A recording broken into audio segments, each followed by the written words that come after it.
Good morning dear students. So in today's class we will start chapter number 3 which is metals and non-metal. तो इस particular chapter में हम लोगों को metal and non-metal के बारे में पढ़ना है. तो सबसे पहले स्टार्ट करते हैं metal की physical प्रॉपर्टीज से. ठीक है, फिजिकल प्रॉपर्टीज से हम लोगों को ये पता चलेगा कि मेटल्स क्या होती है. एक वन लाइनर इसका डेफिनेशन उसके बाद हम लोग बना सकते हैं. ओके, तो वो सबसे फर्स्ट प्रॉपर्टी होती है लस्ट्रस. लस्ट्रस का मतलब होता है कि जो मेटल्स होती हैं जब आप उसको लाइट के कांटेक्ट में ले जाओगे तो उसकी सरफेस आपको कैसी शो होगी, शाइनी सरफेस होगी. ठीक है, वो जो शाइनिंग वाली प्रॉपर्टी होती है उसको बोलते हैं लस्टर. ओके, जैसे कि यहाँ पे लिखा हुआ है metals in the pure state, जब वो उसकी प्योर स्टेट में होती है, have a shining surface, this property is called metallic lustre. मतलब सिंपल सी बात है, जब वो उसकी शाइनिंग प्रॉपर्टी शो करेगी तो शाइनिंग प्रॉपर्टी को ही हम क्या बोलते हैं, लस्टर. एग्जाम्पल के लिए लिखा हुआ है AU मतलब कि गोल्ड. ठीक है, AU का मतलब क्या होता है, और एक मतलब गोल्ड. AG का मतलब होता है सिल्वर. ठीक है, AUNAG gold and silver. Next इसका प्रॉपर्टी है हार्डनेस. तो metals are generally hard. The hardness varies from metal to metal. जो मेटल्स होती है वो नॉर्मली किस फॉर्म में एग्जिस्ट होती है, हार्ड फॉर्म में एग्जिस्ट होती है. ठीक है, इसके लिए एग्जांपल है आयरन एंड कॉपर. हम मैक्सिमम की बात करते हैं कि मैक्सिमम जो मेटल्स होती है वो हार्ड होती है, उनकी सरफेस कैसी होती है, हार्ड होती है. तो यहाँ पे आयरन एंड कॉपर इसके एग्जांपल है. बट यहाँ पे कुछ एग्जेप्शंस भी हैं. एग्जेप्शंस में क्या है, sodium, potassium and lithium. Sodium, potassium and lithium ऐसी मेटल्स होती हैं जो कि बहुत ज़्यादा सॉफ्ट होती है, जैसे बटर होता है, उसको नाइफ की हेल्प से हम लोग कट कर सकते हैं. तो ये यहाँ पे एज अ एग्जेप्शन है. ठीक है, नेक्स्ट इसकी प्रॉपर्टी है स्टेट ऑफ मेटल्स. मतलब कि नेचर में जो मेटल्स होती है वो किस फॉर्म में एग्जिस्ट होती हैं, तो वो होती है सॉलिड फॉर्म में. ठीक है, मैक्सिमम मेटल्स किस फॉर्म में प्रेजेंट होती है, सॉलिड फॉर्म में. बट यहाँ पे भी एक एग्जेप्शन है, मरकरी. ओके, जिसको बोलते हैं पारा, जो कि थर्मोमीटर में फिल होता है. जब थर्मोमीटर को माउथ में रखते हैं तो वो लिक्विड जो ऊपर की तरफ बढ़ता है वो क्या होता है, वो होता है मरकरी. ओके, तो मरकरी के ऐसे मेटल है जो कि सॉलिड फॉर्म में नहीं मिलती, वो लिक्विड फॉर्म में, मतलब सेमी सॉलिड फॉर्म में मिलती है. ठीक है, लिक्विड तो बहुत ज्यादा वाटरी टाइप हो जाएगा, वो किस फॉर्म में मिलती है, सेमी सॉलिड टाइप में. ओके, नेक्स्ट प्रॉपर्टी है मेलिएबिलिटी. मेलिएबिलिटी का मतलब होता है कि जब आप किसी मेटल को ठोक बजा के उसको बिल्कुल एक थिन शीट में कन्वर्ट कर देते हो तो वो प्रॉपर्टी उसकी क्या बोली जाती है, malleability. Metals can B beaten into thin sheets. मतलब मेटल्स को आप ठोक बजा के एक पतली शीट में कन्वर्ट कर सकते हो. इसके एग्जाम्पल है लाइक गोल्ड एंड सिल्वर. जैसे जो स्वीट होती है, ठीक है, मिठाई होती है, उसके ऊपर आपने देखा होगा कि सिल्वर की एक कवर लगा रहता है. ठीक है, तो वो क्या है, वो मेलिएबल सिल्वर है. ठीक है, जिसको क्या आपने थिन शीट में कन्वर्ट कर दिया है. नेक्स्ट प्रॉपर्टी है आपकी डक्टिलिटी. डक्टिलिटी का मीन्स होता है कि आप जो मेटल्स होती है उनको खींच कर, ठीक है, उनको खींच कर उनको आप एक थिन वायर में कन्वर्ट कर सकते हो. मेटल्स को खींच के उनको थिन वायर में, मतलब वो जितनी ज़्यादा स्ट्रेच हो जाए, जितनी ज़्यादा स्ट्रेच हो कि उतना लंबा वायर और उतना पतला वायर आप बना सकते हो. ठीक है, तो डक्टिलिटी का मतलब क्या, metals can be drawn into thin wires. Metal को आप थिन वायर्स में कन्वर्ट कर सकते हैं. Examples of ductility are copper and aluminium. देखे होंगे आपने कि जो इलेक्ट्रिसिटी के वायर्स होते हैं जब आप उनको ओपन करके देखोगे तो उनके अंदर क्या शो होता है, कॉपर का वायर एंड एल्यूमिनियम का थिन वायर शो होता है. ठीक है, और ये इलेक्ट्रिसिटी के गुड कंडक्टर माने जाते हैं जो कॉपर के वायर होते हैं वो. ठीक है, चलो नेक्स्ट प्रॉपर्टी होती है कंडक्टर्स. ठीक है, नेक्स्ट प्रॉपर्टी है कंडक्टर्स. कंडक्टर का मतलब होता है कि ऐसे मेटल जिसमें कि इलेक्ट्रिसिटी इजीली फ्लो हो सकती है. ऐसे मेटल जिसमें इलेक्ट्रिसिटी इजीली फ्लो हो सकती है बिना उसको कोई डैमेज किए. ठीक है, आप हर चीज़ में इलेक्ट्रिसिटी को फ्लो नहीं करवा सकते. ओके, क्योंकि वो बहुत ज़्यादा हाईली चार्ज्ड होती है. और अगर आप किसी भी मेटल में उसको स्प्रेड किसी भी मेटल में आप उसको कंडक्ट करवाओगे तो वो जो पर्टिकुलर मेटल होती है वो क्या होने लग जाएगी, मेल्ट होने लग जाएगी या बर्न हो जाएगी. ठीक है, तो हम इलेक्ट्रिसिटी को फ्लो कराने के लिए स्पेसिफिक टाइप की ही मेटल का यूज करते हैं, जिसमें कि सबसे बेस्ट कंडक्टर होता है आपका कॉपर एंड सिल्वर। जो वायर्स होते हैं उनमें मैक्सिमम कॉपर एंड सिल्वर का यूज करते हैं, ठीक है। तो copper and silver are the best conductor of electricity. इतना समझ आया। नेक्स्ट आपकी प्रॉपर्टी है डेंसिटी। डेंसिटी का मतलब होता है कि कोई मेटल कितनी ज्यादा थिक है, ठीक है, कितनी ज्यादा थिक है, उसको बोलते हैं उसकी डेंसिटी, ठीक है। समझने के लिए कि बहुत ज्यादा थिकनेस, जैसे फॉर एग्जांपल जैसे एक साइड आप मिल्क ले लो और एक साइड आप कर्ड ले लो, ठीक है।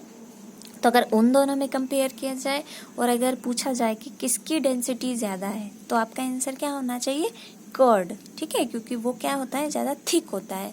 अब यहाँ मेटल की बात कर रहे हैं तो वो समझने के लिए ठीक है, ठीक है, कि generally metals have high density and high melting point. Metals क्या होती है, उनकी डेंसिटी हाई होती है, मतलब बहुत ज़्यादा थिक होती है। बहुत ज़्यादा थिक होने की वजह से उनको इजीली मेल्ट नहीं कर सकते, उनको मेल्ट होने के लिए ज़्यादा टेम्परेचर देना पड़ेगा, और इसीलिए यहाँ पे लिखा है हाई मेल्टिंग पॉइंट, ठीक है। बहुत ज़्यादा थिक है तो मेल्ट करने के लिए बहुत ज़्यादा टेम्परेचर देना पड़ेगा, और बहुत ज़्यादा टेम्परेचर देने का मतलब होता है कि वो बहुत ज़्यादा टेम्परेचर पे मेल्ट होगी, और बहुत ज़्यादा का मतलब होता है हाई, तो उसकी जो मेल्टिंग पॉइंट होता है वो क्या होता है, हाई होता है, ठीक है। नेक्स्ट प्रॉपर्टी होती है sonorous. Metals that produce a sound on striking a hard surface are said to be sonorous. मतलब क्या है, आप किसी मेटल को पर्टिकुलर ले लो और उसको किसी सरफेस पे स्ट्राइक करो, ठीक है, तो वो क्या प्रोड्यूस करेगी, बहुत ज़्यादा साउंड प्रोड्यूस करेगी, ठीक है। तो ये भी एक प्रॉपर्टी होती है मेटल्स की कि आप जब उनको हार्ड सरफेस पे स्ट्राइक करते हो तो वो क्या करती है, साउंड को प्रोड्यूस करती है, ओके। नेक्स्ट प्रॉपर्टी होती है ऑक्साइड्स। जनरली जो मेटेलिक ऑक्साइड्स होते हैं वो बेसिक इन नेचर होते हैं। मेटल के जो ऑक्साइड्स होते हैं मतलब मेटल प्लस ऑक्सीजन, ठीक है, तो इससे क्या बनेगा, मेटल ऑक्साइड, ठीक है। तो ये जो मेटल ऑक्साइड होते हैं ये नॉर्मली किस नेचर के होते हैं, बेसिक नेचर से, मतलब कि पीएच क्या होगा इसका, अबो 7, 8 to 14, ठीक है, इस रेंज में इनका पीएच होगा, तो वो क्या होते हैं, बेसिक नेचर होते हैं, ठीक है। या अभी हमने पढ़ ली थी फिजिकल प्रॉपर्टी ऑफ मेटल्स, अब हम लोगों को पढ़ना है physical properties of non metals. मैं आपको एक इमेज प्रोवाइड करूंगी, उसमें जो पीरियोडिक टेबल है उसमें आपको पता चल जाएगा कि कौन से मेटल्स हैं और कौन कौन सी नॉन मेटल्स हैं, ठीक है। तो नॉन मेटल्स में सबसे पहली प्रॉपर्टी की बात देखा जाए, प्रॉपर्टी सारी सेम रहेगी, बस उनके क्या हो जाएंगे, उनके अंदर जो उनके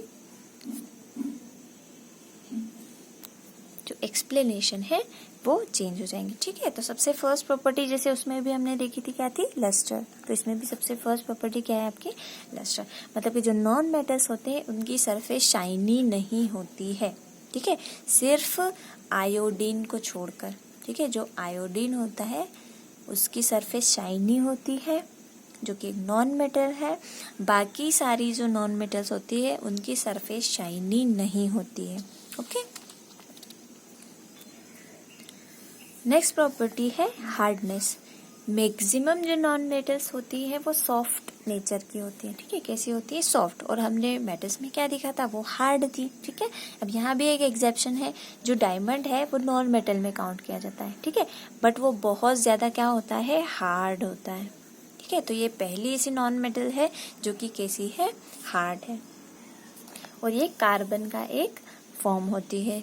नेक्स्ट उसकी प्रॉपर्टी देखी जाए, स्टेट, तो जो नॉन मेटल्स होती है वो सॉलिड फॉर्म में भी प्रेजेंट होती है, गैसियस फॉर्म में भी प्रेजेंट होती है, मतलब ये दो फॉर्म में प्रेजेंट होती है, सॉलिड एंड गैसियस। और मेटल्स किस में प्रेजेंट थी, सॉलिड स्टेट पे। अब यहाँ पे भी एक एग्जेप्शन है, ब्रोमीन, ठीक है, यहाँ पे एक एग्जेप्शन है ब्रोमीन, जो कि सॉलिड और गैसियस फॉर्म में प्रेजेंट नहीं होता, ओके। नेक्स्ट प्रॉपर्टी है आपकी मेलिएबिलिटी। मेलिएबिलिटी का मतलब हम लोगों ने आगे पढ़ लिया था, अब आप उसको रिवाइज करो, क्या था मेलिएबिलिटी का मतलब, रिवाइज करिए आप लोग, मैं नहीं बताऊंगी आपको मेलिएबिलिटी का मतलब क्या होता है, ठीक है, हम लोग देख चुके हैं। तो नॉन मैटर जनरली कैसी होती है, नॉन मेलिएबल होती है, ओके। आप लोग इसको रिवाइज करो क्या होता है मेलिएबिलिटी का मतलब। नेक्स्ट प्रॉपर्टी थी आपकी डक्टिलिटी। डक्टिलिटी भी मैं पहले बता चुकी हूँ। तो जो नॉन मेटल्स होती हैं वो कैसी होती है, नॉन डक्टाइल इन नेचर होती है। नेक्स्ट प्रॉपर्टी है, इन दोनों को आपको रिकॉल करना है फिर से, ठीक है। नेक्स्ट प्रॉपर्टी है आपकी कंडक्टर। तो जो नॉन मेटल्स होती है वो पुअर कंडक्टर होती है हीट और इलेक्ट्रिसिटी के, मतलब इसमें आप नॉर्मली इलेक्ट्रिसिटी को फ्लो नहीं करवा सकते, ठीक है, ये डैमेज हो जाती है। लेकिन फिर इसमें एक और एग्जेप्शन है ग्रेफाइट। ग्रेफाइट जैसे पेंसिल में दिख रहा है आपको जो ब्लैक है, ये क्या है, ग्रेफाइट है। तो कभी भी इसको जो इलेक्ट्रिसिटी बोर्ड होता है उसमें डायरेक्ट इंसर्ट नहीं करना चाहिए, अदरवाइज आपको करंट लग सकता है, ठीक है, बिकॉज ये इलेक्ट्रिसिटी का गुड कंडक्टर होता है। ओके, नेक्स्ट प्रॉपर्टी है डेंसिटी। अब जो नॉन मेटल्स होती है वो कम थिक होती है, ठीक है, ज़्यादा थिक नहीं होती, कम थिक होती है, ठीक है। तो उनकी डेंसिटी कैसी होती है, लो। अगर डेंसिटी कम है तो मेल्टिंग पॉइंट भी कम है, ठीक है। ज़्यादा थिक नहीं है मतलब वो इजीली मेल्ट हो जाएगी, ज़्यादा टेम्परेचर नहीं देना पड़ेगा।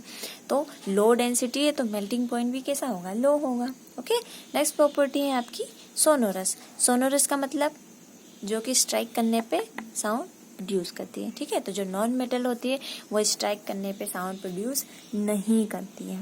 नेक्स्ट प्रॉपर्टी ऑक्साइड्स, ठीक है, नॉन मेटेलिक ऑक्साइड्स, मतलब नॉन मेटल प्लस ऑक्सीजन, तो ये क्या फॉर्म करेगा, non metallic oxides. So non metallic oxides are acidic in nature. Acidic in nature का मतलब 7 बिलो, 1 to 7 जिनका pH होता है उनको क्या बोलते हैं हम, एसिडिक नेचर के, ठीक है। तो नॉन मेटल कैसे होते हैं, एसिडिक इन नेचर होते हैं। pH की बात करें तो 1 to 7, ठीक है। सो यहाँ तक आपकी physical properties of metals and physical properties of non metals complete हो गया है। अब chemical properties of metals and chemical properties of non metals को हम लोग नेक्स्ट वीडियो में पढ़ेंगे। Till then take care.